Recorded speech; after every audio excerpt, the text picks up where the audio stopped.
just, I guess, kind of continues to give you the confidence in him and kind of giving him a little bit more? I think the thing with Landon is, certainly there's pitchability. There's a 4-pitch mix in there with really good command. And the challenge for him has always been that he eases into the game. And you try to feel your way into it, save energy, whatever it is. And so what he's done so well this year is from pitch 1 to go out there aggressive and not hold anything back. And so, where he's at right now, I feel he's got a good base that he can hold his stuff into the 6th inning. And like I said yesterday, get through 22, 23, 24 hitters. How that plays out tonight, no one has any idea. But I do feel that, we've kind of put him in a position now that I think he can take that next step. Now it's up to him to go out there and perform. How valuable just have these young runners been as of late? And obviously, we know that some veterans coming back in the next 2 games, but just for them to kind of hold their own and be have an impact, I guess, in the rotation. It's been great. It's been one of the big joys for me watching these young pitchers develop, learn on the fly,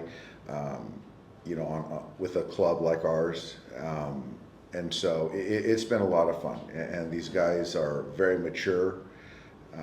They watch, they use their eyes, they use their ears, they ask the right questions. And, it's translating to performance. And so I think that, in the short term, near term, and in the long term, things are looking pretty good for us.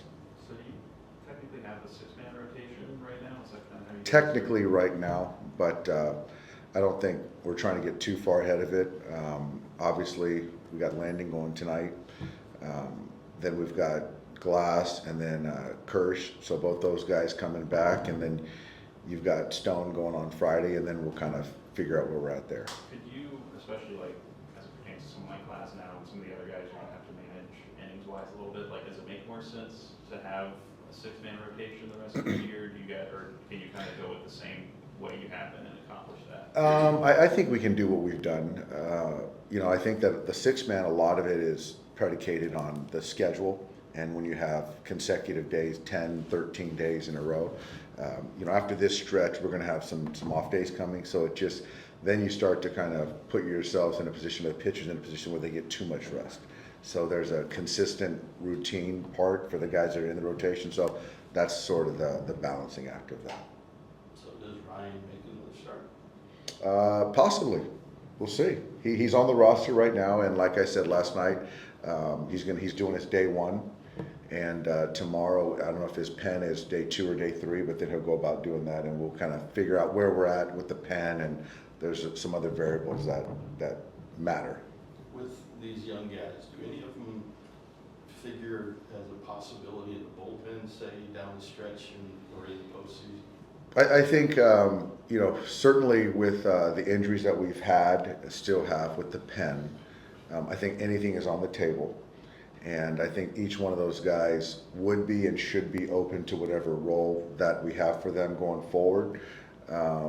So I think that's an easy yes. How it looks, because we certainly view them all as starters, those guys we're talking about. But if there's a need, sure. But that wouldn't happen till a little bit later in the season, if that even happens. Did you watch Buehler's? I did watch Walker. Walker looked really good. For me, what stood out was the fastball, the life to the fastball, the delivery. To most people's eyes, doesn't look different, but I think the delivery was cleaned up, more efficient, consistent. Command was good with the fastball. The secondary was fine. So it was a good pen. So we'll figure out. We'll kind of circle up and figure out what's next for Walker. But today was a good day for Walker. It was an aggressive pen.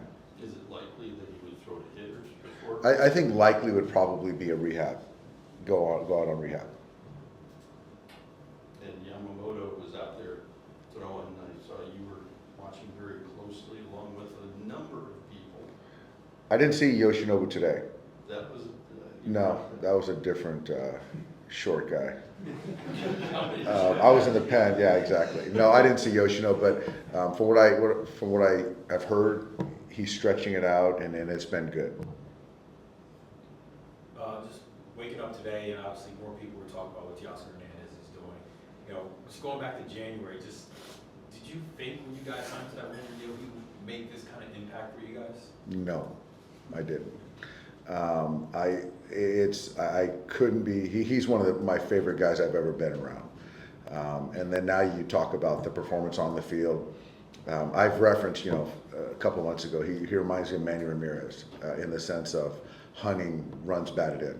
And so just as the consistency of play, the willingness to hit anywhere in the order, to play, bounce back from left field to right field.